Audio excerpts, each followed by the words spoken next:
Hi und herzlich willkommen. Mein Name ist Kathi und ihr seid auf meinem Kanal Kathis Diamond Story.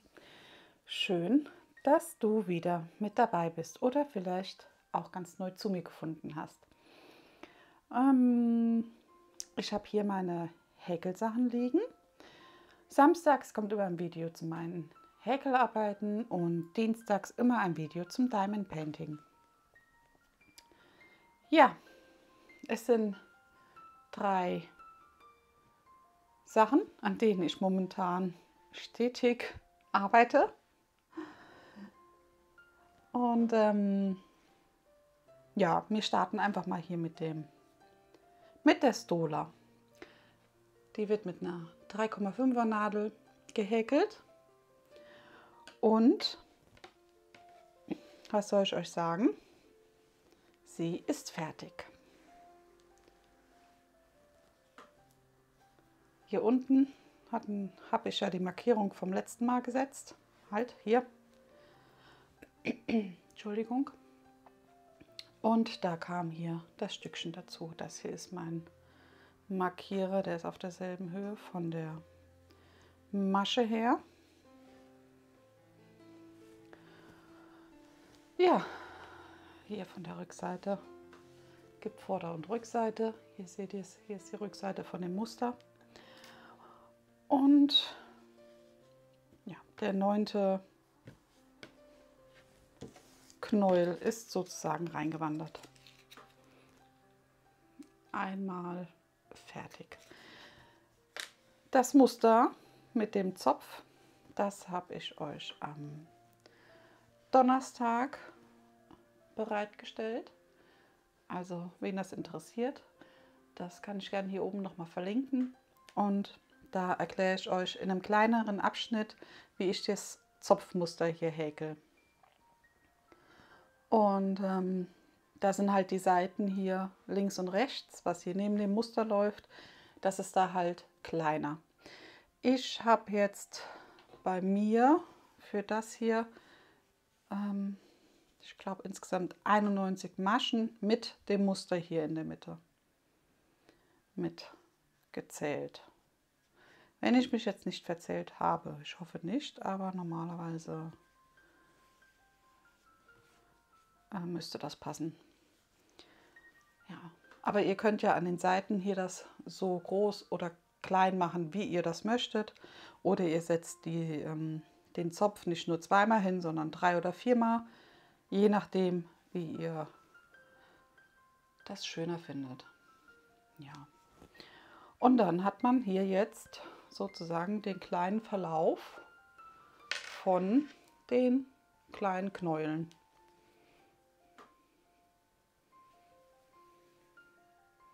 Also ich finde so, das ist super, super schön geworden. Ja. Ich gucke gerade mal, ob ich mal das so ein bisschen hinlegen kann, dass man den Verlauf ein bisschen besser sieht. Einmal Vorder- und dann halt auch Rückseite. So. Ja.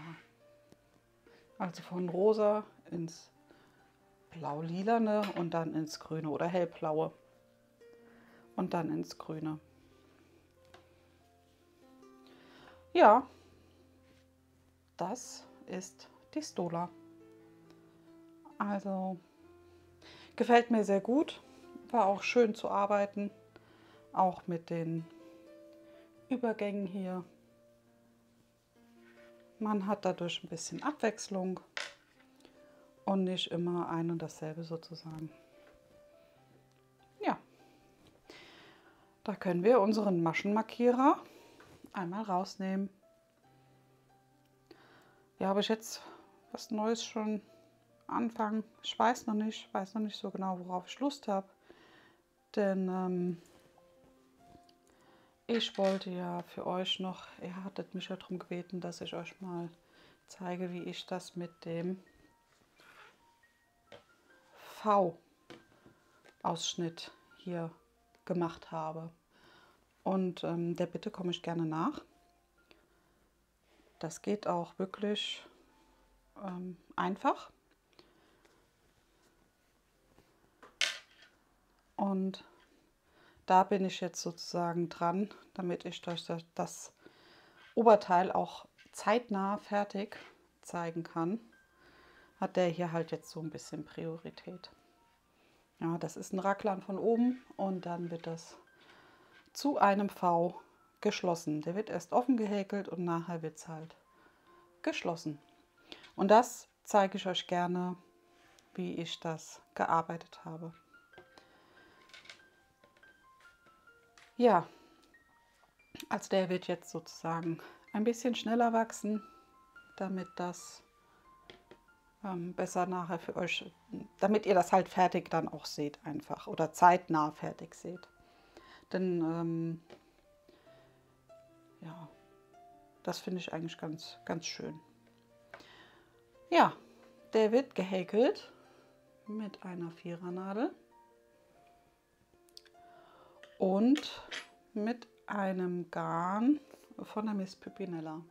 Die Stola war ja mit den Märchengarn, 50 Baumwolle, 50 Polyacryl und vierfädig.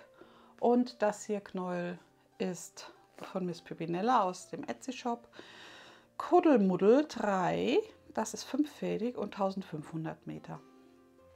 Und 50 Baumwolle und 50 Polyacryl.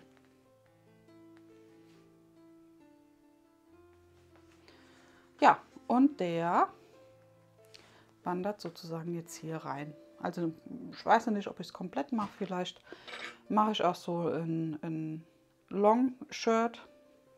Mal schauen. Das weiß ich noch nicht. Aber er wird kleine Ärmelchen kriegen. Auf alle Fälle. Das weiß ich. Ja. Und wie ich euch das letzte Mal gezeigt habe, waren wir hier. Ja. Und die paar Reihen, die kamen jetzt dazu.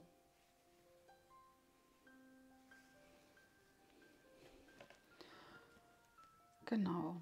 Ja, an dem häkle ich ja meistens abends. Ja, ich muss mal gucken. Ich bin nicht so der Fernsehschauer, sondern ich habe meistens ein Hörbuch an. Oder, nee, meistens eigentlich ein Hörbuch. Ich meine, mal ein YouTube-Video dazu gucke ich mir auch manchmal an, je nachdem. Also ein Podcast oder sowas habe ich auch manchmal an. Aber meistens höre ich dazu ein Hörbuch. Ja, dann machen wir hier mal noch unseren Markierer rein, weil ich sehe es schon kommen, dass ich mir hier wieder die Sachen aufziehe.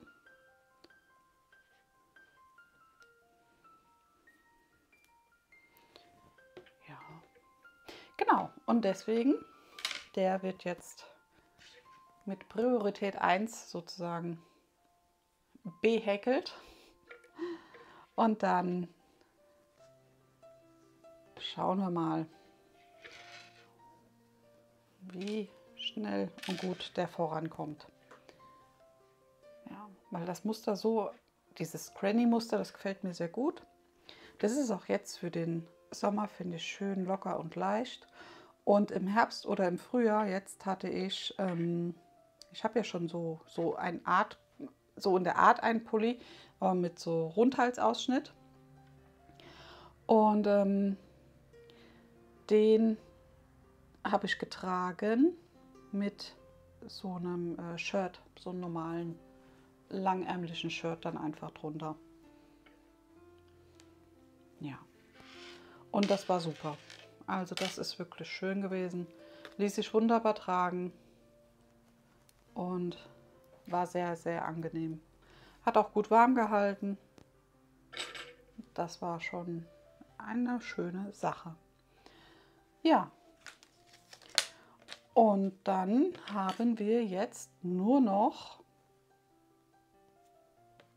den anderen Pullover. Den häkle ich ja mit der Dreiernadel, mit der kleinen Katze in 3 mm. Der wohnt hier in der Bobbelschachtel, Bobbeldose. Und schaut mal, wie schön das Garn immer noch steht. Ich meine, die Wände sozusagen von dem Garn sind ja noch recht dick, aber ich finde es wirklich toll und hoffe, dass das noch ein bisschen stehen bleibt. Vielleicht, wer weiß, könnte ja sein. Die Dose hier, die habe ich auch von der Miss Pimpinella und sind wirklich schön. Gefällt mir sehr, sehr gut. Also die hatte ich mit einem anderen Deckel, mit einem geschlossenen Deckel, habe ich die auch schon mitgenommen, wo nur der Faden in der Mitte rausläuft und hat wirklich alles super gut funktioniert. Ja, wie gesagt, die Nadel habe ich ja meistens so hier drin liegen und das geht gut. Einziges, was halt ist, das Projekt passt nicht mehr rein. Ja. Aber das fand ich jetzt auch nicht schlimm. Also da bin ich flexibel, ob so oder so, das passt schon. Ja, und das ist ein Garn, das ist das Bonbon-Garn von der Miss Pimpinella. Mal gucken, ob ich es noch rauskriege, um euch zu zeigen. Ich glaube aber schon. Das müsste, ja. Ist dreifädig und hat 1000 Meter, 50 Baumwolle und 50 Polyacryl. Nicht wundern, das hier ist noch die alte Banderole von ihr. Diese schönen grünen sind jetzt die neueren. Ja. Ich bin noch am rosa Teil dran, aber jetzt ist es nur noch einfädig rosa. Und mal gucken, wie da der Übergang jetzt dann wird. Ich habe hier noch ein bisschen zum Häkeln mit rosa Verlauf sozusagen. Ja, und das hier ist der Pulli oder der Ansatz eines Pullovers. Der kriegt aber auch nur so 3/4 Ärmelchen, also ja, oder ich lasse ihn vielleicht so, dass ich nur so kleine Rüschenärmelchen dran setze. Mal schauen, wie es nachher aussieht. Da bin ich mir noch nicht sicher, aber meistens tendiere ich so zu diesen 3/4 Ärmelchen. Ja. Und hier oben, das ist das Bündchen, das habe ich im Bündchenmuster gehäkelt und habe dann da dran, nachdem ich das hier geschlossen habe, einfach die Stäbchen gesetzt.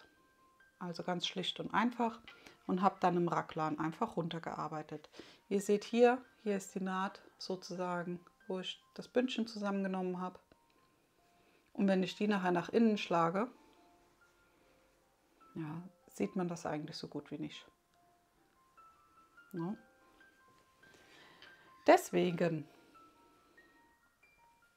ja, und oben habe ich dann hier die normalen Stäbchen gehäkelt und hier unten habe ich jetzt so ein ganz, ganz leichtes Muster drin, das so ein bisschen schräg läuft, wo ich immer ein Stäbchen sozusagen weglasse und das ersetze durch eine Luftmasche.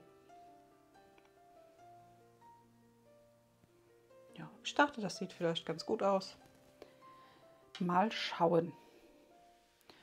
Ja, und wir waren hier das letzte Mal und da das Stückchen kam halt dazu. Ich glaube, so sieht man es besser. Ja, ist auch schön luftig. Ich meine, das ist für den Sommer oder Herbst oder Frühjahr. Wie gesagt, wenn man da ja noch entweder jetzt in Spaghetti-Trägertop oder einen Tanktop dann drunter zieht oder ein Bustier oder wie ihr möchtet und dann sieht man ja nichts. Also ich würde immer bei sowas was drunter ziehen, weil ja, also ihr seht da schon durch, ja. Wenn ihr euch dann vorstellt, dass das noch gespannt wird, je nachdem wie der Körperbau ist, bei mir wird das ein bisschen gespannt sein und es wird sich ja am Körper dann auch so ein bisschen aushängen einfach und dadurch kriegt das halt ein bisschen Lücken, aber ja, das macht halt die Handarbeit aus. Beim Stricken finde ich, ist das nicht so stark, aber ich kann nicht so gut stricken, also überlasse ich das gerne anderen. Ja, Dann versetzen wir mal unseren Maschenmarkierer.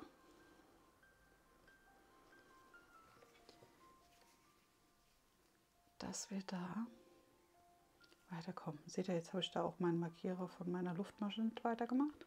Von meinem Maschen, von meiner Schlaufe. Da bin ich auch manchmal so. Aber gut, ich weiß es ja. Das ist so.